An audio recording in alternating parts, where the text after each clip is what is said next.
வணக்கம். பாலகிருஷ்ணன் பேசுகிறேன். ரூஸ்டர் செய்திகளுக்காக. இன்று இந்திய அளவில் உள்ள மாநில செய்திகள், குறிப்பாக தமிழ்நாடு பற்றியும் மற்றும் அகில இந்தியாவில் உள்ள சில செய்திகளை பார்க்கலாம்.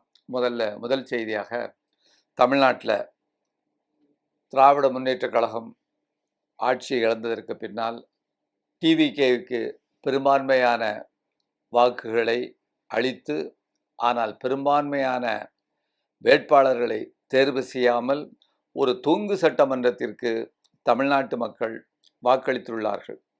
ஒரு 108 பேர் தான் கிடைச்சிருக்கிறாங்க. இப்போ இந்த நிலைமையில் பல்வேறு விதமான ஹேஷியங்கள், ஆருடங்கள் கூறப்படுகின்றன. அதெல்லாம் நேற்று கூட எந்த அளவுக்கு வந்ததுன்னு சொன்னால், அதிமுகவும் திமுகவும் இணைந்து ஒரு ஆட்சியை அமைக்க வேண்டும் என்று கூட ஒரு கருத்துக்கள் வந்தது. அதற்கெல்லாம் முற்றுப்புள்ளி வைக்கின்ற நிலையில் முன்னாள் முதலமைச்சர் ஸ்டாலின் அவர்கள் என்ன சொல்லியிருக்காருன்னா, அடுத்த 6 மாதத்திற்கு இந்த ஆட்சியை, அதாவது விஜய் தலைமையிலான ஆட்சியை, நாங்கள் அதற்கு எந்த விதமான டிஸ்டர்பன்ஸு தொந்தரவும் செய்ய மாட்டோம் அப்படின்னு ஒரு தெளிவான ஒரு அறிக்கையை கொடுத்துருக்கிறாரு. அது மட்டுமல்லாமல் அவர் ஒரு அறிக்கை மூலமாக கேட்டிருக்கிறாரு, இந்த மாணவர்களுக்கு, பெண்களுக்கு குறிப்பாக கொடுக்கக்கூடிய உதவித்தொகை மற்றும் அந்த பல்வேறு விதமான நலத்திட்டங்களை தொடர்ந்து செய்ய வேண்டும் என்றும் அவர் கேட்டிருக்காருங்கிற ஒரு செய்தியை நம்ம பார்க்குறோம். அப்புறம் இது பல்வேறு விதமான ஹேஷியங்களுக்கு திமுக ஈடுபடுமோ, அது அப்படி செய்யுமோ இப்படி செய்யுமோ அப்படிங்கிற விஷயத்துக்கு இது ஒரு முற்றுப்புள்ளி வைத்திருக்கு. ரெண்டாவது ஒரு செய்தியாக, ஆட்சி அமைப்பதற்கான உரிமையை விஜய் அவர்கள் கோரியிருந்த போதிலும் இங்க ஆளுநர் இன்னும் அழைக்கவில்லை. இந்த நிலைதான் இன்றைக்கு சிக்கலான நிலையாக இருக்கிறது. அது மட்டும் இல்லாமல் அவர் என்ன சொல்லியிருக்காருன்னு சொன்னால், நீங்கள் உங்களுக்கு எவ்வளவு மெஜாரிட்டி இருக்குமோ அந்த மெஜாரிட்டியை எங்களுக்கு காண்பீங்க அப்படின்னு சொல்லக்கூடிய ஒரு செய்திகளை கூட சொல்லியிருக்காரு. அப்படிங்கும் பொழுது பாஜகவினுடைய சகுனி விளையாட்டு ஆரம்பமாகிவிட்டது என்றுதான் அர்த்தம். அதை பொறுத்தவரைக்கு என்னுடைய அடிமையாக எந்த கட்சியும் இருக்கலாம், ஆனால் அவர்களாக இஷ்டப்பட்டு எதையும் செய்ய முடியாது என்ற வகையிலே இன்றைக்கு முதல் நடவடிக்கையாக ஆளுநர் அப்படி அறிவிச்சிருக்காருங்கிற ஒரு செய்தி. அதுபோல அதை ஒட்டி நாம் இன்னொரு செய்தியை மக்களுக்கும் சரி, இதன் மூலமாக அந்த ஆளுநருக்கு, அவர்களை பாஜக சக்திகளுக்கு ஒரு செய்தியை நம்ம மக்கள் மத்தியில் கொண்டு போயாகணும். 2019 தேவேந்திர ஃபட்னாவிஸுடைய மராட்டியத்தில் முதலமைச்சராக இருந்த பொழுது அங்கே ஆளுநர் என்ன செஞ்சார்னு கேட்டிங்கன்னா, ஃபட்னாவிஸை கூப்பிட்டு, நீ எத்தனை பேர் இருக்காங்கல்ல, மெஜாரிட்டிலாம் கேட்கல, அதாவது நீ ஓத் ஆஃப் அதை சிஎம் அதை அந்த உறுதிமொழி எடுத்ததற்கு பின்னால் அதற்கப்புறம் நீ கொஞ்ச நாள் கொடுத்தாரு அப்படிங்கிற விஷயத்தை அங்கே செய்திருக்கும் பொழுது, தமிழ்நாட்டிற்கு மட்டும் இப்படிப்பட்ட ஒரு செய்தியை, இப்படிப்பட்ட ஒரு விதியை ஆளுநர் பின்பற்றுவது என்பது அவர்களுடைய சித்து விளையாட்டு என்பது இது ஒரு செய்தியாக நாம் பார்க்கிறோம். இதை ஒட்டி என்னன்னு கேட்டிங்கன்னா, இந்த விஜய்க்கு அவருடைய வீட்டிற்கு செக்யூரிட்டி, முதலமைச்சருக்கான செக்யூரிட்டி எல்லாம் கொடுத்துருந்தாங்க.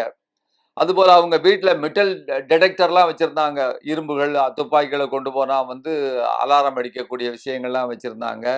அதையெல்லாம் இன்றைக்கு ரத்து பண்ணிட்டு, பாதுகாப்பு அதிகாரியாக நியமிக்கப்பட்டிருந்த தர்மராஜன், ஏற்கனவே பாதுகாப்பில் இருந்த எஸ்பிக்கள் அரவிந்தன், பாலசுப்ரமணியன், சாஸ்திரி ஆகியோர் எல்லாத்தையும் மீண்டும் ரத்து செய்துவிட்டு அவர்களுடைய சொந்த ஊருக்கு போங்கப்பா அப்படின்ட்டாங்க.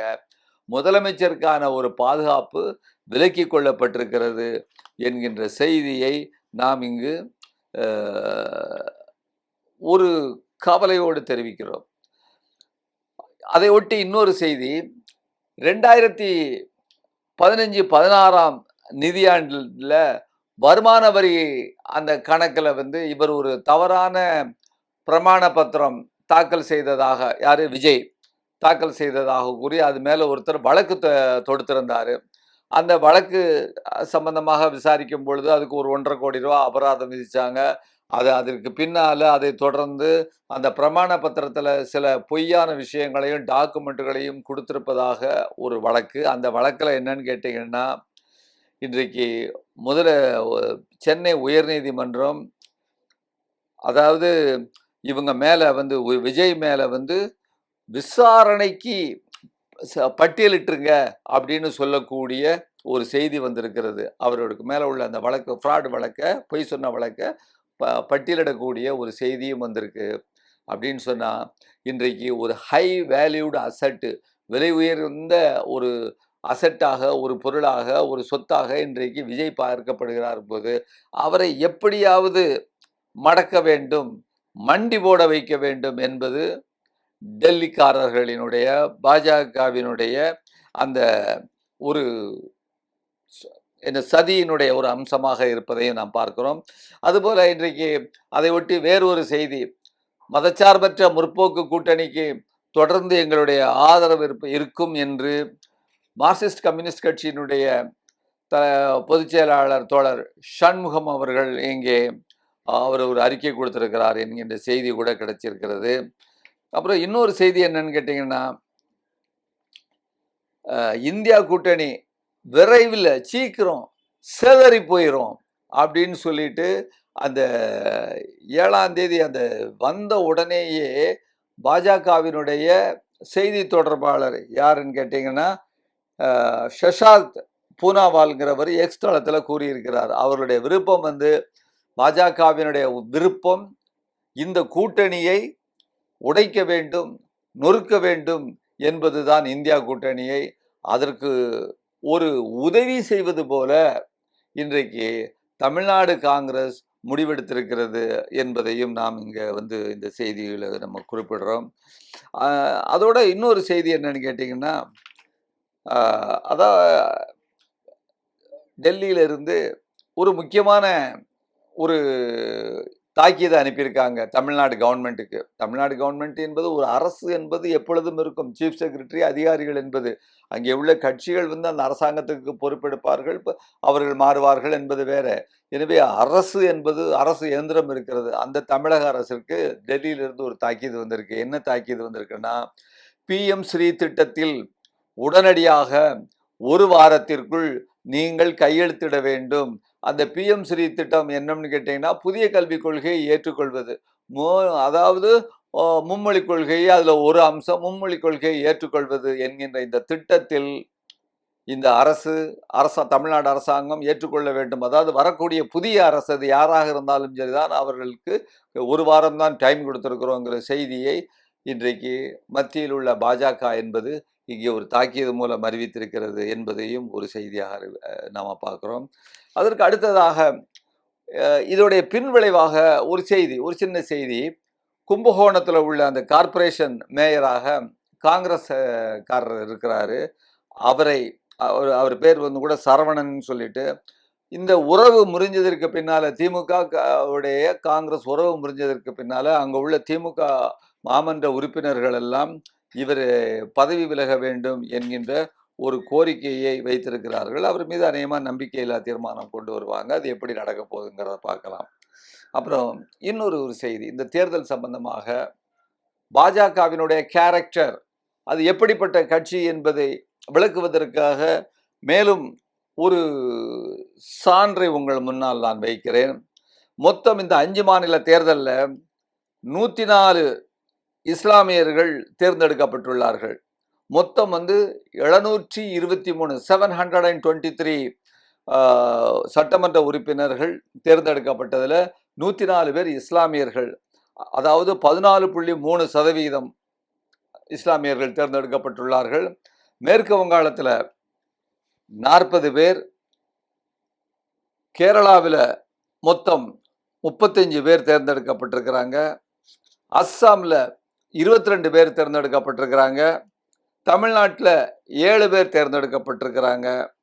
ஆனால் இதில் பாஜக கட்சியிலிருந்து ஒரு இஸ்லாமியர் கூட தேர்ந்தெடுக்கப்படவில்லை. ஏனென்று சொன்னால், ஒரு இஸ்லாமியரை கூட அவர்கள் நிறுத்தவில்லை. அப்போ ஒரு அகில இந்திய கட்சி என்று தன்னை அறிவித்துக் கொள்ளுகிற இந்த பாஜக பூகோள ரீதியா தான் அகில இந்திய அளவிலே ஒரு கட்சியாக இருக்கிறதே தவிர அனைத்து சமூகங்களையும் பிரதிநிதித்துவப்படுத்துகிற அனைத்து மக்கள் திரள்களினுடைய நம்பிக்கையை பெற்ற கட்சியாக இல்லை என்பது இது தெளிவாகிறது அப்படிங்கிற ஒரு செய்தி. அதற்கு பின்னால இன்னொரு முக்கியமான செய்தி பாருங்க. மேற்கு வங்காளத்துல தேர்தல்ல போது நண்பகல் 12 மணியில இருந்து 6 மணி வரைக்கும் அந்த சிசிடிவி கேமராவுடைய ஃபுட்டேஜை வந்து எதிர்கட்சிகள்லாம் கேட்குறாங்க. ஸ்டேக் ஹோல்டர்ஸ்னு சொல்லுவாங்க. அதில் யார் யாரெல்லாம் போட்டிட்டாங்களோ அவங்கெல்லாம் கேட்குறாங்க. 100 சென்டர்ல இருந்து அந்த சிசிடிவி ஃபுட்டேஜை கேட்குறாங்க. அதை இன்னும் தேர்தல் கமிஷன் கொடுக்கவில்லை. ஒரு டிரான்ஸ்பேரன்சி, வெளிப்படைத்தன்மை வேண்டும் என்று சொன்னால் நாங்கள் செய்தது சரியாக இருக்கிறது என்று தேர்தல் கமிஷன் நினைக்கும் என்றால், அவர் நினைக்கிறதெல்லாம் அப்புறம் நீ கொடுத்தாகணையா, தேர்தல் கமிஷன் கொடுத்தாகணும், இல்லாட்டா நீ ஃப்ராடு பண்ணியிருக்க அப்படிங்கிறதான இதனுடைய அடிப்படை அம்சம். எனவே அவர்கள் இன்னும் கொடுக்கவில்லை என்பதை அங்கு ஒரு செய்தியாக பார்க்கிறோம். இன்னொரு முக்கியமான செய்தியாக, ஒரிசாவில் ஒரு தலித் யூத் கலஹண்டிங்கிற மாவட்டத்தில் தலகுடாங்கிற கிராமத்தில் என்ன செஞ்சிருக்காங்கன்னா, அந்த தலித் இளைஞர் ஒரு செத்த மாட்டினுடைய தோலை உரித்து தோல் பொருள்கள் செய்வதற்காக தோலை உரிக்கிறது வழக்கம். அந்த தோலை உரித்ததற்காக பஜ்ரங் தள் என்ற அந்த அமைப்பு, அது இந்துத்துவ அமைப்பினுடைய ஒரு பகுதி. நிறைய அமைப்பு வச்சிருக்கிறாங்க. விஸ்வ இந்து பரிஷத்துன்னு வச்சிருக்கிறாங்க, இன்னும் ராமர் சேனான்னு வச்சிருக்கிறாங்க, பல்வேறு அமைப்புகள் வச்சிருக்கிறாங்க. அதுல இது ஒரு அமைப்பு. அவர்கள் அந்த இளைஞரை கடுமையாக தாக்கி இருக்கிறார்கள் என்பது இது ஒரிசாவில் நம்ம பார்க்கக்கூடிய செய்தியாக இருக்கிறோம். அது சம்பந்தமான காணொளி கூட இந்த கிளிப்பை போடுவாங்க.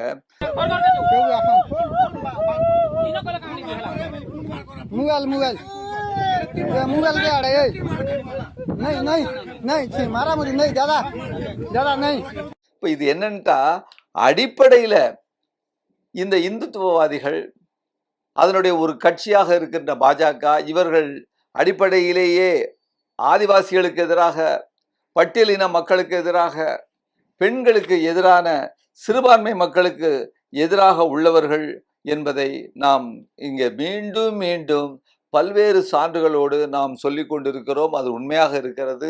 தமிழக மக்களும் இதை புரிந்து கொள்ள வேண்டும் என்கின்ற அடுத்த செய்தியாக, மேற்கு வங்காளத்தில் பார்த்தீங்கன்னு சொன்னால், நேற்று இன்று வரை அங்கே வந்து வன்முறை வெறியாட்டத்தை இவர்கள் நடத்தி கொண்டிருக்கிறார்கள். இதற்கு காரணம் என்னன்னா, வெளியூர்லேருந்து இறக்குமதி செய்யப்பட்ட அல்லது ஏற்கனவே உள்ள அந்த ஒரு ரவுடிகள், அவர்களுக்கெல்லாம் பணம் கொடுத்து அடிச்சு உடைங்க அப்படின்னு சொல்லக்கூடிய செய்தி, ஒரு ரவுடித்தனத்தை ஏவி விட்டிருக்கிறார்கள்.